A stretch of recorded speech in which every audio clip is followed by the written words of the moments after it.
Hello, Merry Meet, and welcome to the Astro Tarot Show. I do hope you all are doing well. Today we're going to talk about our new moon in Gemini and have a little bit of an astro update. I want to wish you all a happy Memorial Day, and please do not forget why we celebrate this day. So, I want to kind of get right into it because there's a lot of stuff that's happening, guys. There's so much stuff that's going on. And, it just amazes me, how much with what's going on in our world is going on in our heavens. Right here, I want you to look at something. This is Saturdays. And right here, here's the Moon and Uranus that are right next to each other. And this is emotional, some type of shock to our emotions. And we have to be really careful not to get caught up in a reaction. We see this lining up with our North Node, and then we have our Sun here in Gemini. And we have Mercury that's coming back into Taurus. So we have Saturn that's still squaring our nodes. And I do believe I talked about them last time, but I will cover them again. And we have Pluto that is still aspecting with our Sun and is, having a connection with Jupiter and our Sun. And yeah. We'll cover that in just a moment. And, the moon is in Taurus now. And on the 24th, Mars moved into his home sign of Aries. Now, many of you probably felt that shift. Maybe you felt that push, that ignition, that inner flame, to get you going. On the 28th, now, Venus moved into Taurus. Now, she's at home here, just as Mars is at home in Aries. Venus is at home in Taurus. And it's very good that we have our masculine and our feminine in their home planets, because here they can be very effective in their work. When Venus is at home in Taurus, it's very effective, and it's very affectionate energy. This is earth energy. And this is very physical energy. It's sensual, it's artistic, it's creative. It's in the lap of luxury type energy. So yeah, she is really having a ball there. But remember, guys, moderation. Too much of a good thing can be bad for you. That takes us to our shadow aspect, where we are going overboard and just not acknowledging those healthy boundaries. So Venus takes 255 days to complete a journey around the sun. And our ancient astronomers thought that there were two different stars. Now, this is funny here because, we look now, we have all this technology, but our ancient ancestors did not have that technology.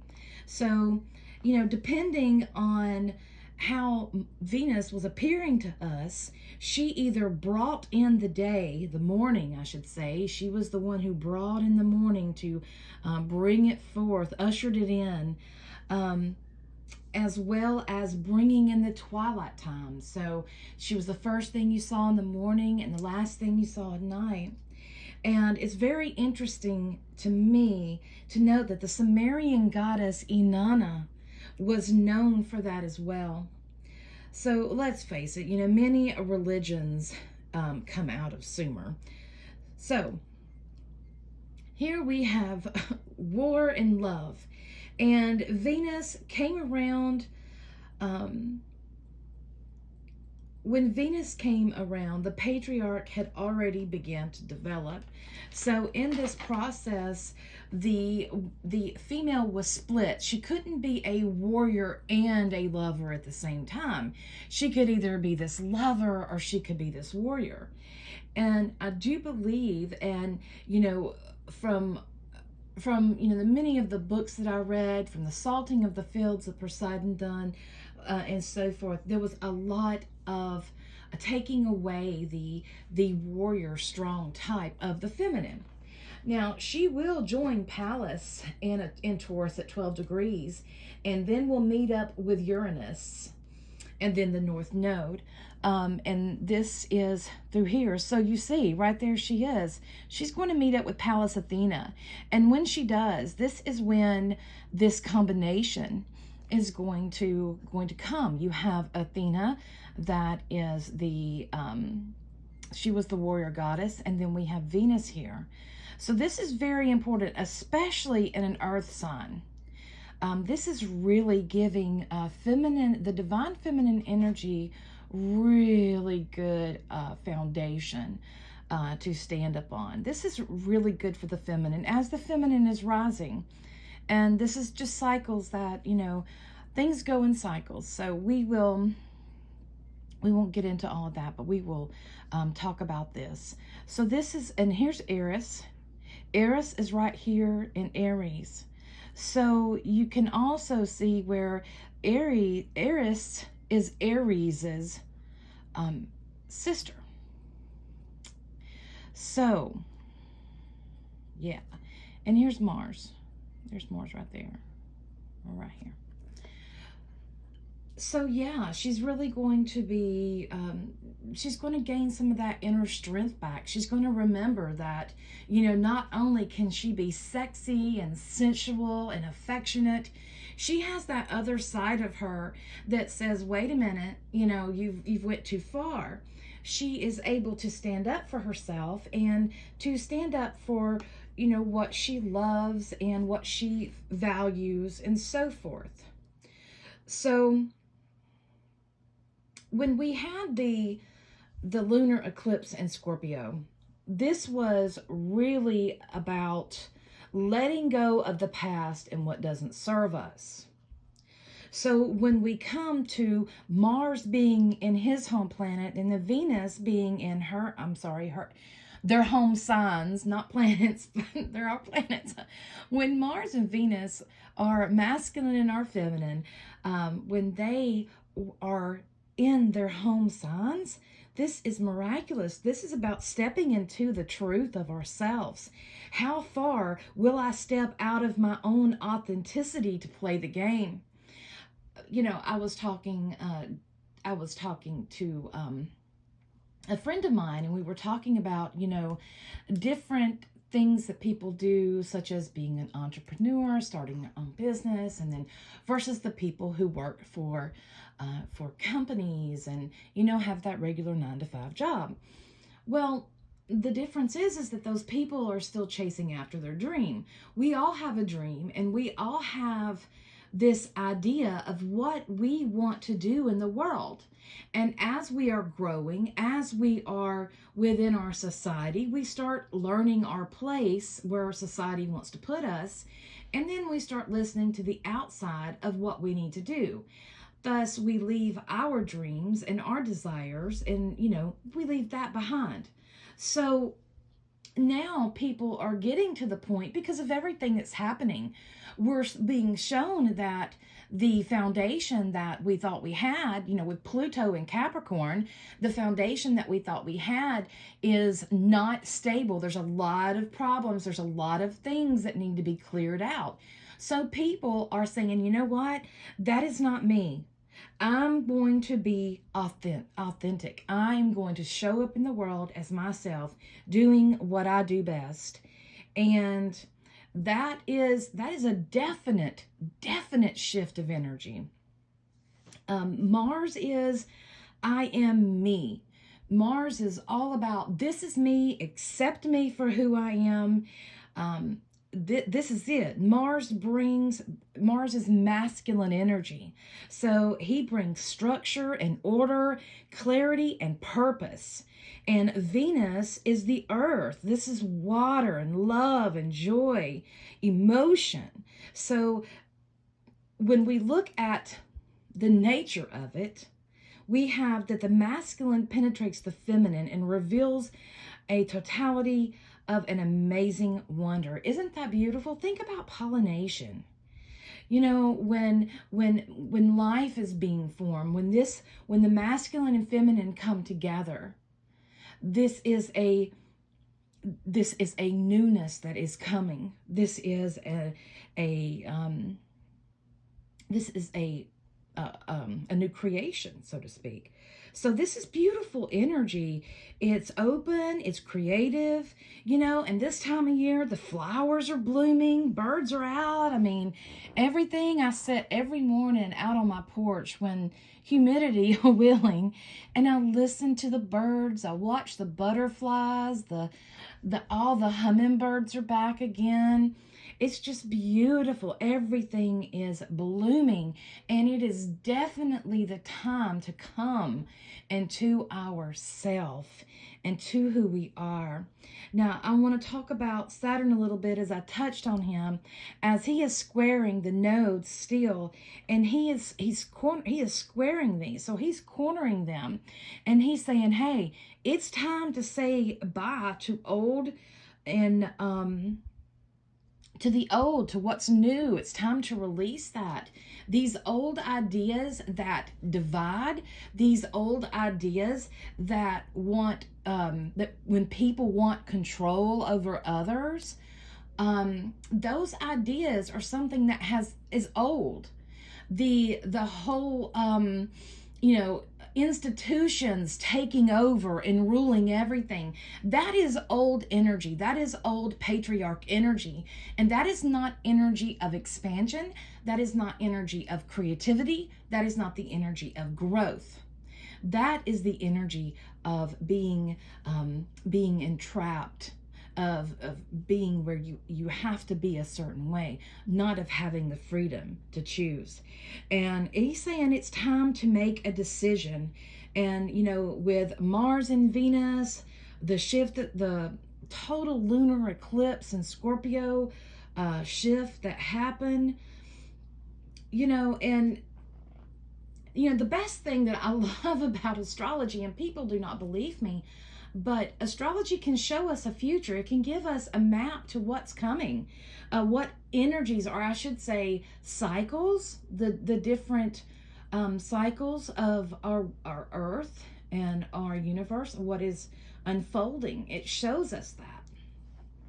And if we just pay attention, we can learn a lot, and we can bring back more of our sovereignty. So yeah, why are you here? This is the questions that are really, why are you here? The North Node in Taurus, this is about to produce, right? Taurus is about producing, and it's about the material. It's about the physical. So what are you here to do? The North Node is where we're going. The South Node is where we've been. The South Node is in Scorpio. So that's about cutting loose from that. We have to look. We have to really look. We have to do our own research and see how these, all of these cycles are playing out. This is definitely a wake-up call, and it's been one. We've been having a wake-up call. It's for us to remember who we are, and to stop being a victim, and to step up and, come into, our inner self, our inner power. And, it's, Aries very much says that I am the life force. And when he catches up with Chiron right here, this is really going to get into some self-healing. You talk about healing the wounded warrior. Oh boy, this is going to be some healing that's going to take place. Now I want to talk about our new moon in Gemini really quick. The moon will be, a new moon will be at, did I put it on here? Yeah. It will be at 7:30 a.m. This is the, let me change right here real quick. Let me get you the new moon. I still have Saturday's up. Okay. This is Monday's chart of the new moon. It will be at 7:30 a.m. Eastern time. Please note that all of the times I mentioned are in Eastern Standard Time, so 7:30 a.m. Eastern Time. You will have to adjust for your time zone, please. So here we are. There's your South Node.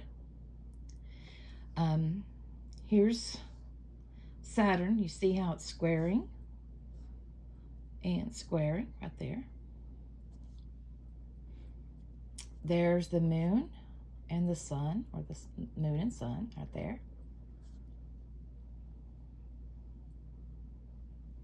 This is Lilith in Cancer. Lilith represents our wounded feminine, and she's in Cancer. So here she's getting some nurturing. She's getting taking care of some emotional needs. So yeah, there is Chiron right there. That is our wounded healer. If you do not know who Chiron is, he was able to heal others, but not himself. So, and when Aries catches up with that, you talk about healing the wounded warrior. Oh my goodness, that's going to be some wonderful energy to work with. Wonderful, wonderful energy. So, the new moon, this will be, this will be, we're still waning technically right now from that eclipse cycle. And the new moon will take place at 9 degrees and 3 minutes of Gemini. And I love reading these, the Sabian symbols. I was introduced by them, and I was introduced to them, and I really love them because they do say a lot, and they give you a lot of insight of what energetically is happening there. It's really in those different degrees of each of the signs. So it's really nice. And the Sabian symbol is, it talks about the courage to do our own, the courage to own our own masculine and feminine energies. So that sacred energy can move within us. So this is an airplane doing a nosedive. Superior ability to challenge nature and play with nature. Wow. So this takes, a plane nosediving. So we have to make some choices. And that's definitely what this energy is very much about, is that it is time to make some choices. And here what we're looking at is gravitation. So gravitation challenges us. But with this situation, we're being challenged within and on the outside. So by playing with this gravitation, it prepares the pilot to pierce beyond the physical and reach higher realms of existence. He could lose, or he could gain. This is morality, and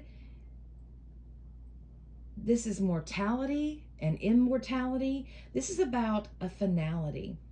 So there's no half measures here. This is success or failure. And this is mind versus matter. This is about really grabbing hold and learning to master the self. And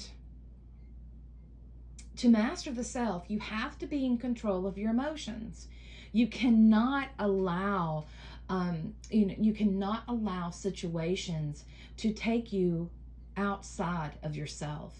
And when you allow them to control when you allow outside events to control your emotions, you are giving your power away. And we have to really watch that, because this is really happening. I'm seeing this happen so much.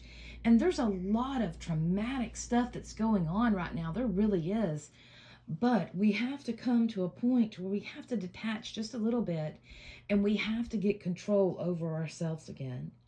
Gemini wants us to be here and be now, to go into that void and to face death. To, we can't be too feminine. We can't hold back and be too soft, but we can't go forward and be too harsh. We have to either be a victim or to stand in our own authority. Now, with this card, it takes me to the tarot card of the Lovers. Okay? The Lovers represent, let me see, I'm going to pull this up some. Gemini. I'll get this pulled up for you.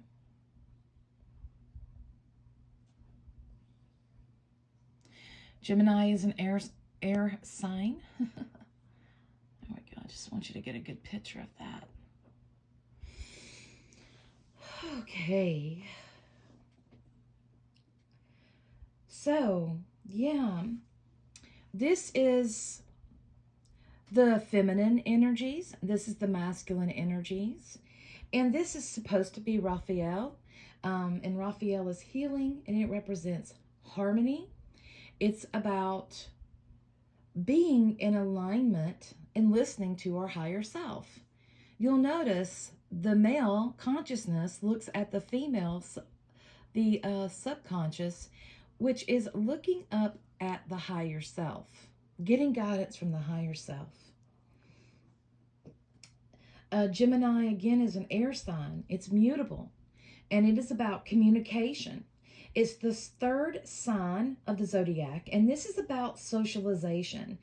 And this is the journey of the twins, the masculine and the feminine. So we can think of stories like Hansel and Gretel.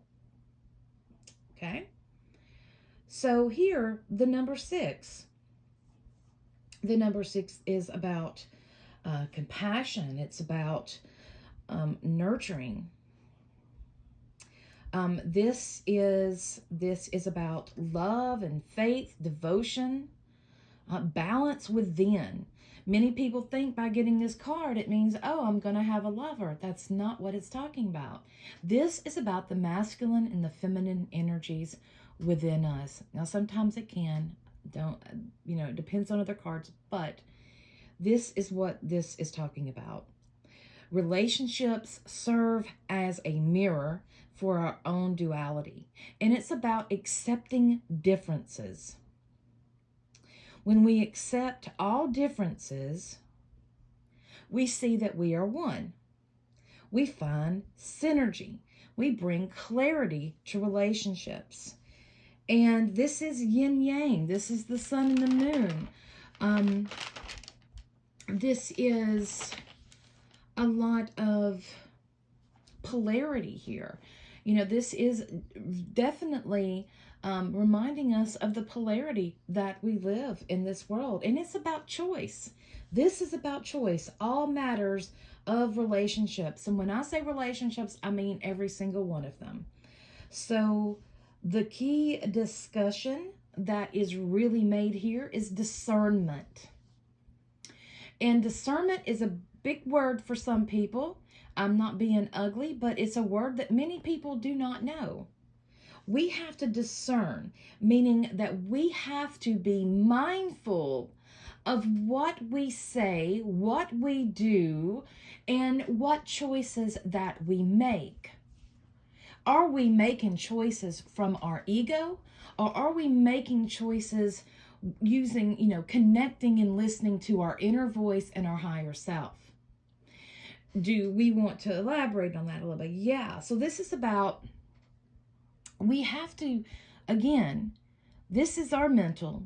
We have to really look at our subconscious. And we have to make sure that it is connected to that higher self. to really guide us in the way that's going to be one of evolution and not devolution. There you go. So 6 is harmony and beauty, and it's also about reciprocation. So these are corresponding, these are energies that are corresponding into harmony. Joy, nurturing, kindness.